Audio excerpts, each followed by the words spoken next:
اللہ تعالیٰ نے انسان کو بے شمار نعمتوں سے نوازا، ان سب کے باوجود وہ غفلت کی زندگی گزار رہا۔ نوح علیہ السلام سے پوچھا گیا جب ان کی وفات ہوئی تو ان سے پوچھا گیا کہ آپ نے دنیا کی زندگی کو کیسا پایا؟ انہوں نے جواب میں فرمایا، مجھے ایسا محسوس ہوا جیسے کہ ایک مکان کے دو دروازے ہوں اور ایک دروازے سے داخل ہوا اور دوسرے سے نکل گیا۔ انسان کو جتنی بھی عمر مل جائے اس نے آخر دنیا چھوڑ کر جانا ہے، جتنی بھی دنیا جمع کر لے اسے چھوڑ کر جانا ہے۔ آپ علیہ السلام نے فرمایا، الدنیا جیفہ وطالبوہا کلاب، دنیا مردار ہے اور اس کے طلب کرنے والے کتے ہیں۔ کتے سے تشبیہ کیوں دی آپ علیہ السلام نے؟ اس میں آپ بنیادی فرق سمجھ لیں کہ کتا بھی مردار کھاتا ہے، کوا بھی مردار کھاتا ہے، مگر دنیا کے طلبگار کو کتے سے تشبیہ دی۔ اور فرق بنیادی وہ یہ ہے کہ کوے کی عادت ہے جب اسے مردار نظر آئے تو شور مچاتا ہے، اوروں کو بھی بلاتا ہے کہ تاکہ سب مل کر کھا سکے، لیکن کتے کی عادت کیا ہے کہ اس کو کہیں سے مردار مل جائے تو خاموشی کے ساتھ سارا کا سارا خود ہڑپ کر جاتا ہے۔ دنیا دار کی بھی مثال ایسی ہے، وہ چاہتا ہے اسے جہاں سے ملے بغیر کسی کو پتہ چلے میں اس کو سارا کا سارا ہڑپ کر جاؤں۔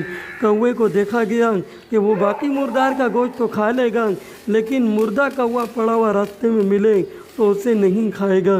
لیکن کتے کی عادت کیا ہے؟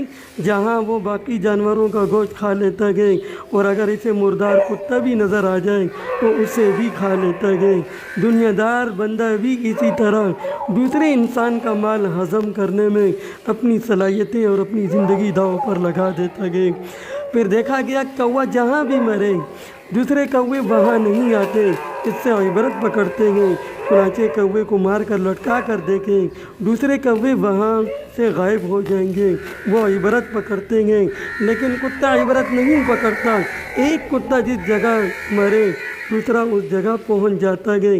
اسی طرح انسان کے اندر بھی کتے کی سی عادت ہے، وہ دوسرے کا انجام اپنی آنکھوں سے دیکھ بھی لیتا ہے، عبرت پکڑنے کے بجائے خود بھی ویسے ہی عمل شروع کر دیتا ہے۔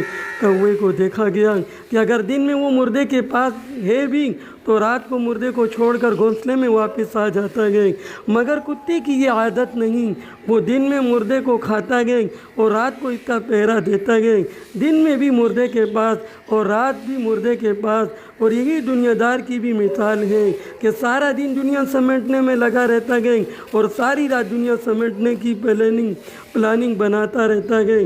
سارا دن یہ دکان کے اندر اور جب رات آئی تو دکان اس کے اندر، دن رات اسی سوچ میں لگا ہوا۔ یہ بھی دیکھا گیا کوا گوشت کھا لیتا ہے، ہڈیوں کو کچھ نہیں کہتا، لیکن کتا جہاں مردے کا گوشت کھاتا ہے وہاں ان کی ہڈیوں کو بھی چبا لیتا ہے۔ دنیا دار کی مثال بھی یہی ہے کہ وہ جس سے فائدہ لیتا ہے اس سے اپنا مال ہی واپس نہیں لیتا۔